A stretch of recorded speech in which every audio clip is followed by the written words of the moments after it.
Hello guys, welcome to our channel B flavour. আজকে আমি আপনাদের তৈরি করে দেখাবো মাছের তেল দিয়ে পুঁইমিটুলির চচ্চড়ি। তো চলুন দেখা যাক এর জন্য আমাদের কি কি উপকরণ লাগছে।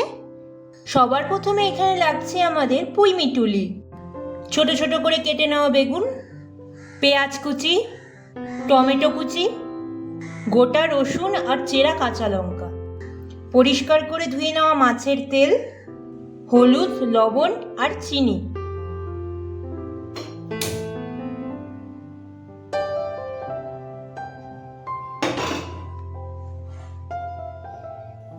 কড়াইতে দিয়ে দিয়েছি তেল। এখানে আমাদের তেল গরম হয়ে গেছে, দিয়ে দেব রসুন আর কাঁচা লঙ্কা। রসুন আর কাঁচা লঙ্কা লাল লাল করে ভাজা হয়ে গেলে দিয়ে দেব পেঁয়াজ।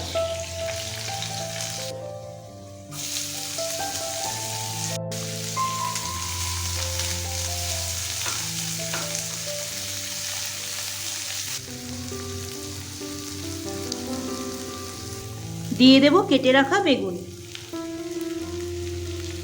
দিয়ে দেব পুঁইমিটুলি, দিয়ে দেব হলুদ, লবণ, সামান্য চিনি। সব কিছুকে আবারও ভালোভাবে মিশিয়ে নেব।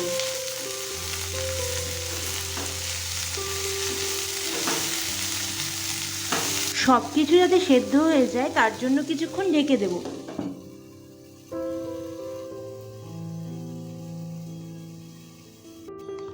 এবার ঢাকনা সরিয়ে আবারও কিছুক্ষণ নাড়াচাড়া দিয়ে নেব।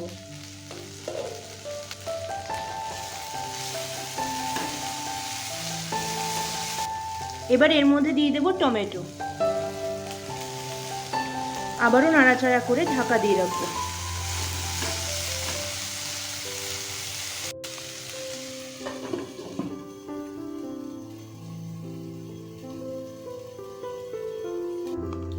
ঢাকনা সরিয়ে আবারও কিছুক্ষণ নাড়াচাড়া করে নেব।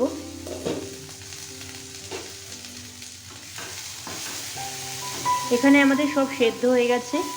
এবার এর মাঝখানে এরকম একটা জায়গা করতে হবে।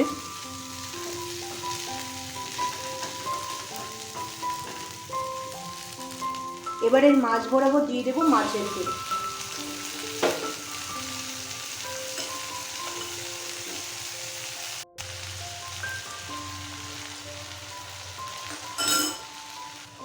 এবার আমরা গ্যাসটাকে বাড়িয়ে দেব। বাড়িয়ে দিয়ে এটা মাঝখানে রেখে এইভাবে নাড়তে থাকবো।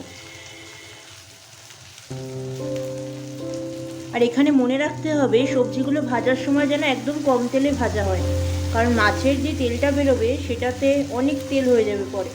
ওর জন্য কম তেলে আগে সবজিগুলো ভাজলে পরে অনেকটাই তেল হয়ে যাবে মাছের তেল দিলে। এখানে আমরা সব মিশিয়ে নিয়েছি। এবার আস্তে আস্তে হতে দেব। দেখতেই পাচ্ছেন মাছের তেল থেকে কতটা পরিমাণে তেল বেরিয়েছে।